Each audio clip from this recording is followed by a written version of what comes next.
تخيل معايا تكون غادي بوحدك في شي ظلمة، ولا تكون شاد الطريق في طوموبيلتك تيخرجوا ليك جوج دراري شكلهم غريب بزاف.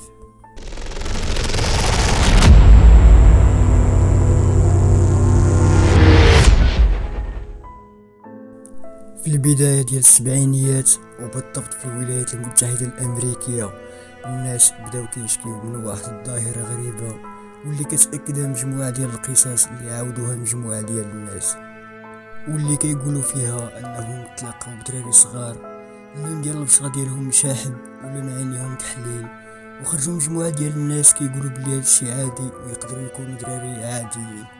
ولكن هادوك اللي تلاقاو معاهم حسوا بواحد الخوف والرعب اللي ما يمكنش، وهادشي جسدوا المسلسل الكرتوني وقت المغامرة اللي عرض واحد الحلقة غريبة وتقدر تكون مستوحاة من هاد الظاهرة. اغلبية ديال القصص اللي كدوي على هاد الدراري كتقول بلي كيبانو غير ساعات متأخرة في الليل، وغالبا كيتكونوا من مجموعات من جوج دراري للفوق، والعمر ديالهم كيكون ما بين 6 سنين حتى 16 سنة، وفي بعض المرات كيدور حوار بينهم وبين شي واحد، ولكن من شدة الرعب ما كيقدرش يكمل الحوار معهم وكيعلق. هاد الظاهرة بانت في سنة 1998 وبالضبط في 16 يناير، ملي واحد الشخص سميتو برايان بيتر واللي كتب في المدونة ديالو بلي تلاقى مع جوج دراري من هاد النوع.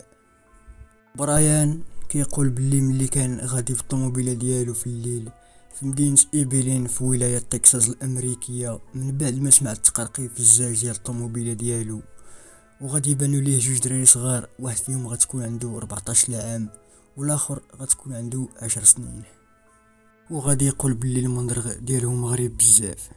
وهنايا غادي يدوي الدري الكبير وغايقول بلي كانوا غادي للسينما ولكن نساو الفلوس في الدار، وغادي يطلبوا منه باش يوصلهم للدار، وبرايان غادي يوافق واخا ما كانش مرتاح. ملي برايان غادي يقرب يفتح الباب غادي يشوف الدري الكبير وغادي يتحل عينيه، وغادي يشوف واحد الحاجه اللي ما قدرش يشوفها في الاول، اللي هي ان العينين ديال الدراري بجوجهم كحلين. وفي هاد اللحظات برايان غادي يغير الرأي ديالو وغادي يفيق من الصدمة وغادي يسد الطوموبيل، وهادشي اللي خلى الدري الكبير يبدا يضرب في الزاج وهو كيقول لبرايان حل الباب وما غاديش نأذيوك، في حين الدري الصغير كان مسمر في بلاصتو بلا كلمة ولا حركة. وهنا برايان غادي يفيق من الصدمة وغادي يخدم طوموبيلتو وغادي يكسيري، والدراري غيبداو يشوفوا فيه بصمت وبدون حركة وبكل برودة، وغيبقى مكسيري حتى غيوصل لواحد الطريق وغيدور في الاتجاه ديال دارو. هاد القصة ديال برايان لقات واحد الشهرة كبيرة وكانت مصدر الهام بزاف ديال المخرجين ديال الافلام وكتاب الروايات. والجدير بالذكر هو ان هاد الاطفال عندهم القدرة بالتنويم ويقدروا يتحكموا في بنادم باش يمتثل الاوامر ديالهم، وهاد المعلومة جات من هادوك اللي يقدروا يقاوموا التنويم ديال هاد الدراري، ما هادوك اللي ما قدروش يقاوموهم غبر ليهم الاثر بمرة. لحد الان ما كايناش شي معلومه اللي كتدوي على شنو غيوقع ليك الا استجبتي للطلبات ديالهم، ولكن واحد المراه كتقول بلي دخلت للسطاسيون باش دير المازوط وخلات ولدها في الطوموبيل، من بعد غادي تتفاجئ بجوج دراري صغار اللي عينيهم كحلين وكانوا جالسين مع ولدها واللي عرض عليهم يلعبوا معاه. خرجت بالزربه من الطوموبيل وغادي تعيط بالزربه لهذوك اللي خدامين في السطاسيون، ولكن دوك الدراري غبر ليهم الاثر بمره. ومن بعد ولدها غادي يتصاب بواحد المرض غريب للاطباء ما لقاوش ليه شي تفسير. وهاد القصه تماما بحال القصه ديال واحد السيد خلى جوج دراري يدخلوا لدارو وقالوا ليه بلي محتاجين واحد المكالمه، وملي دخلوا قالوا ليه بلي بغاوه هو، وداك الراجل ملي يحقق مزيان غيلاحظ عينيهم وبقوه الخلعه غيهرب باقصى جهد عنده وغيعيط على جارو، وملي رجعوا ما لقاوهمش. كيف ما وقع لداك الدري الصغير ولد ديك المرأة، حتى هذا الراجل غادي يمرض بداك المرض الغريب، ولكن من بعد غادي يتشافى منه. الشيء المشترك بين هاد الحوادث كاملين هو ان كاع دوك اللي طرا ليهم هادشي كيتلاقاو بجوج دراري، وواحدين اخرين كيقولوا باللي سمعوهم كيغنيو اغاني مخيفة، ولكن هاد المعلومة غلطة وغالبا كيقلبوا على الشهرة. واحد المرأة كتقول باللي واحد المرة فقت مع ديك 3 ديال الليل، فقت على نباح الكلب ديالها اللي مربيه في الجرة، بلي هبطات لعندو لقات واقف وبحال الا كيشوف شي حاجه اللي خلاتو يركز عليها بزاف. قربات المرا لعندو وهنا الكلب بغا يبدا ينبح بواحد الهستيريا كبيره.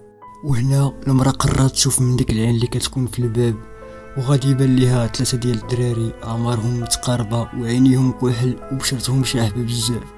والمرا تخلعات وزادت الخلعه ديالها ملي بداو كيدقوا في الباب. والغريب في الامر ان الدراري عرفوا شنو كاين مور الباب وقالوا ليها حلي الباب لالا، حنا غير دراري تالفين وبغينا نستعملوا الهاتف باش نصونيو على الاهل ديالنا. وبقاو كيديروا اعذار كل مره وشنو كيقولوا ليها باش تحل ليهم الباب.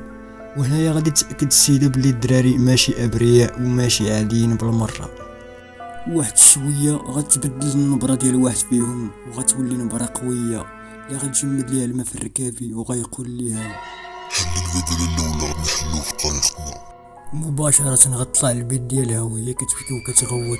وفي الصباح جا راجلها وعاودت ليه شنو وقع، ولكن ما تيقش وقال ليها بلي كنتي غير كتحلمي، ولكن هي كانت متاكده من داكشي اللي شافت. شي وحدين كيقولوا بلي هادشي اللي كيديروا مجرد خداع، وهاد الاطفال الصغار كيتم الاستغلال ديالهم من بعض الناس باش يصوروا لقطات مخيفه ولا غير الغرض ديالهم اخافه الناس. وكيفسروا بلي دوك العينين هما مجرد عدسات لاصقه واللي كتغطي العين كلها وكتستعمل في الافلام وفي الخدع السينمائيه.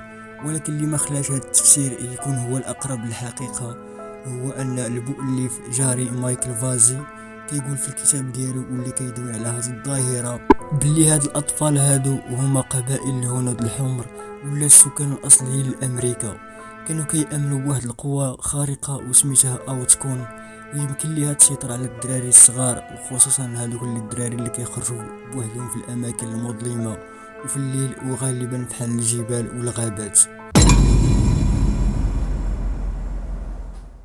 حتى لهنا كيساليو هاد الحقائق الصادمه، وما كرهتش تخليو ليا في الكومونتيرات الراي ديالكم في هادشي، واش كاين ولا غير كذوب. وإلا عجبكم فعل هاد النوع ديال القصص ما تنساوش تابوناو وتبارطاجيو القصه مع عشرانكم، وبيس ليكم الخوت.